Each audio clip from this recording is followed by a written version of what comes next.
大家好，歡迎收睇今日 C Channel。獅王匯豐正式宣布成功用咗超過1061億港元，將本來已經持有62%股權嘅恒生銀行徹底私有化咗啦。作價每股155蚊，曾經係華資銀行之光嘅恒生銀行，好快就會喺香港嘅上市公司名單上面消失噶啦。恒生銀行以前有幾巴閉？江湖上流傳一個名號，叫做匯豐集團皇冠上嘅寶石啊！呢句話係匯豐前大班 John Gray 親口講嘅。喺好長一段時間，恒生都係匯豐最賺錢、最穩定、品牌形象最親民嘅資產啊！股價曾經長期企穩喺200蚊樓上，係好多老散嘅愛股同埋收息神器。但係今時今日呢，恒生面對咩困境啊？搞到要俾人私有化。8個字講晒，成也地產，敗也地產。恒生當年俾匯豐收購之後，管理層仍堅持 target 中小企業客同埋一班華資地產商。1960至70年代，香港工業起飛，地產業開始興旺。恒生對於中小企提供好多 support 嘅，並喺1967年首創為中產階級提供長達7年期嘅住宅樓宇按揭服務。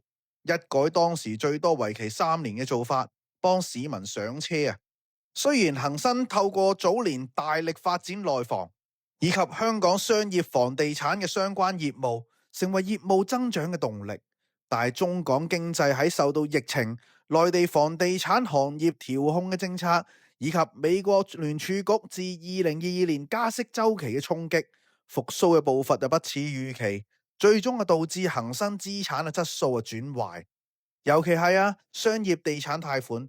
根據恒生自己喺2025年6月底嘅中期業績，哇，數字真係嚇死人啊！不良貸款率高達6.69%，總減值貸款達到550億港元，單係已經跌咗落去要撥備嘅香港商業房地產貸款就有超過250億啊！恒生借出去嘅錢有唔少俾咗啲商廈廠房、零售商鋪嘅業主啊，但係近幾年經濟放緩，零售市道差，寫字樓空置率又高，呢啲物業嘅價值跌，業主嘅還款能力就跟住跌噶啦，借出嘅錢收唔翻嘅風險急升啊！簡單啲講，恒生唔小心揸重咗香港商業地產呢一瓣，而家個市逆轉，佢咪首當其衝咯，搞到塊面花晒。匯豐睇準呢個時機出手啊，將呢粒曾經光芒萬丈，而家蒙上塵埃嘅寶石徹底據為己有啊！恒生1933年由林炳炎、何善衡、梁植偉、盛春林、何添等華商創辦嘅。1965年銀行危機，匯豐入股51%救亡。佢承諾就唔干預恒生嘅管理嘅。之後幾十年，由何善衡到利國偉到林炳炎嘅新抱林利橋余掌舵啊，依然係華人精英嘅話事啊。但係隨住創辦人老去，後人又坐享其成大把水，唔想辛苦打銀行工，所以都無意接手。去到1997年，最後一位創辦人家族嘅代表利國偉都退休啦，恒生管理層就已經全面由匯豐派員接管。艾爾頓、鄭海泉呢啲都係匯豐嘅大將啊！時至今日，恒生創辦人幾個家族都冇人揸多過5%啊！面對匯豐呢次1000億收購，只能夠選擇接受日價代錢離場咯。一個華資銀行嘅靈魂，其實早喺20幾年前已經慢慢消散噶啦。今次私有化只係形式上嘅死亡證書。講到恒生同地產嘅淵源，大家又知唔知恒生銀行曾經真係親自落場做過地產發展商噶？冇錯啊，我講緊嘅就係九龍土瓜灣嘅大型屋苑啊，偉恒昌新村啊。上世紀70年代，土瓜灣嗰頭都仲係工廠區，其中有一間好出名嘅偉倫紗廠。紗廠結咗業之後，塊地就俾恒生銀行旗下嘅附屬公司偉恒昌發展有限公司買咗落嚟。嗱，個名偉恒昌已經講明一切啦。偉就即係代表原地主偉倫紗廠啦，恒就代表注資嘅恒生銀行啦，昌就代表負責起樓嘅大昌地產咯。成個項目就分3期，昌景閣、恆景閣、偉景閣，總共30座大廈。1978到197年間入伙，提供過萬個單位，規模仲大過而家嘅長龍灣。當時一個單位聽前輩講，大概賣8-9萬蚊啦。係啊，冇聽錯啊，係萬啊，唔係8萬啊。呢個係香港好罕有噶，由銀行直接做發展商嘅大型住宅項目，反映咗當時恒生嘅實力同埋眼光啊！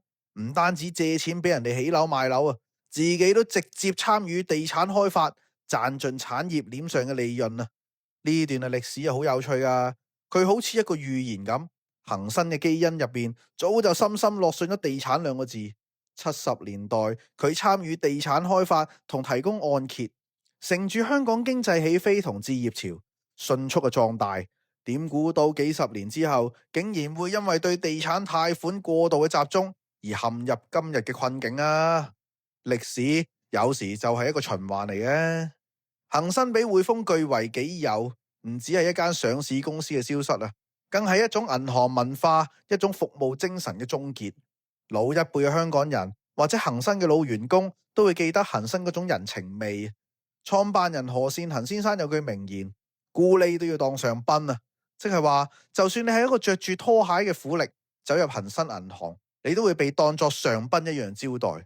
佢將服務宗旨編成一首8句歌謠啊，笑容生和氣，高聲道姓名，工作需迅速，服務要忠誠，態度常謙敬，問答簡而精，對客皆周到，鞠躬謝性情。呢種將普通客戶放喺第一位嘅精神，令恒生喺街坊心中建立咗牢不可顧嘅地位。佢哋喺第一間大力支持居屋按揭嘅大銀行咧，等普羅市民可以上車。佢哋早年喺地鐵站狂開分行，就係為咗方便市民啫嘛。仲有更多細微之處噶。以前恒生過農曆年只係派財神年畫，唔派利是封嘅。點解？因為何善衡覺得派利是封會搶咗街邊小販嘅生意，唔道德。呢份為小市民着想嘅心意，今日仲邊度揾啊？對員工，恒生以往有永不裁員嘅美譽，不過呢塊招牌咧，由上年起已經俾匯豐拆爛咗噶啦。員工家中對有紅事白事，公司會以公司名義做人情或者送白金。員工退休會獲贈金牌。對員工咁好，做嘢梗係落力啦。但係自從匯豐全面接管呢，恒生係越嚟越匯豐化啦。制度行先，效率行先，全球標準行先。舊年恒生嘅歷史性裁員打破咗不裁員嘅傳統。前線員工發現要做好多同匯豐夾嘅工作。以往嘅掌門人同本地廠佬商家稱兄道弟，萬事有商量。而家嘅管理層一切都係按本子辦事。對陷入財困嘅商業地產債仔唔會再拖字訣，只會嚴厲追收。匯豐私有化恒生，從商業角度睇係一個合理嘅算計，趁資產價殘時徹底嘅控制，然後透過整合後勤、裁減重疊分行、精簡人手嚟創造未來幾年嘅協同效益利潤啊，甚至養肥咗之後再高價轉售，都係一個可能嘅選項啊。但係對香港人嚟講，呢件事嘅意義就遠超一單1000億嘅併購啊！佢代表住最後一間具標誌性嘅華資銀行，代表一種以人為本、充滿街坊情誼嘅服務哲學，正式落幕啊！恒生銀行由11個人800尺嘅銀號起家，憑借地產浪潮登上巔峰，最後亦因為地產泡沫嘅反噬而倒下，被一直虎視眈眈嘅大股東完全收編啊！呢個故事充滿住唏噓，但又好似香港經濟咁發展史嘅一個縮影，為普通客戶提供非凡服務。李國偉當年總結嘅恒生宗旨，將會同財神年畫、重型嘅銅閘，同埋佢哋起嘅偉恒昌新村一樣，成為歷史冊入面令人懷念嘅一頁。